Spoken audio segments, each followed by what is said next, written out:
ನಿಮ್ದೊಂದು special style ಇದೆಯಲ್ಲ sir, ಸುಯಿ ಅಂತ ಬಂದು ಮಕ್ಕಳಿಗೆ ಇಂಜೆಕ್ಷನ್ ಕೊಟ್ಬಿಡೋದು. ನನ್ನ ಬೇಸಿಕ್ ಪ್ರಶ್ನೆ ಶುರುವಾಗೋದು, ಎಲ್ಲ ತಾಯಂದರು ಹಾಗೆ ತಂದೆಯಂದರ ಪರವಾಗಿ ಸುಯಿ ಅಂತೇಳಿ ಮಕ್ಕಳಿಗೆ ಮೊಬೈಲ್ ಕೊಡ್ದಲ್ಲೇ ಊಟ ಮಾಡಿಸೋದು ಹೆಂಗೆ ಸರ್? ತುಂಬ ಕಷ್ಟ.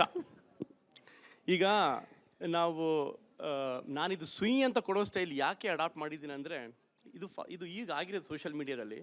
ದ ಪಾಸ್ಟ್ 10 years ಇದು ನಾನು ಮಾಡ್ತಾನೇ ಇದ್ದೀನಿ. ತಾಯಂದಿರು ಬರೋರು ಕ್ಲಿನಿಕ್ಗೆ, ಹಾಸ್ಪಿಟ್ಲಿಗೆ, ಪೇರೆಂಟ್ಸ್ ಬರೋರು, ಒಂದು ಆ್ಯಂಗ್ಸೈಟಿ, ಒಂದು ಸ್ಟ್ರೆಸ್ ಇರೋದು. ಇವತ್ತು ಮಗುವುದು ವ್ಯಾಕ್ಸಿನೇಷನ್ ಇದೆ, ಅಯ್ಯೋ ಅಳ್ತಾನೆ, ಮೊದಲೇ ಕಾಟ ಕೊಡ್ತಾನೆ, ಇವಾಗ ಇನ್ನೂ ಕಾಟ ಕೊಡ್ತಾನೆ ಇವತ್ತು ಅಂತ. ಸೊ ಅದನ್ನು ಐ ಟು ಅಬ್ಸರ್ವ್. ಈಗ ಹೇಗೆ ಮಗುನ ಈಗ ನೀಡಲು ಚುಚ್ಚಲೇಬೇಕು, ನೋವು ಹಾಗೆ ಆಗತ್ತೆ.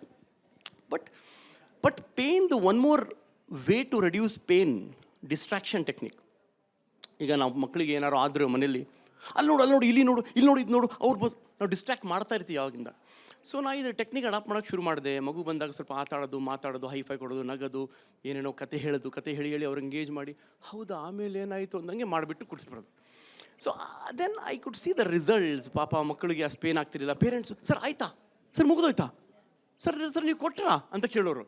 ನಾವು ಎಷ್ಟೋ ಪೇರೆಂಟ್ಸ್ಗೆ ಅದು ಎಂಟಿ ಸರಿನ್ ತೋರಿಸಿದ್ದೀವಿ. ನೋಡಮ್ಮ ಕೊಟ್ಟಿದ್ದೀವಮ್ಮ, ಸ್ವಲ್ಪ ನಂಬಿಕೆ ಹೇಳಮ್ಮ. ನಂಬಿ ಹಾಂ, ಸೊ ಅದು ಸಹ ಮಾಡಿದ್ದೀವಿ.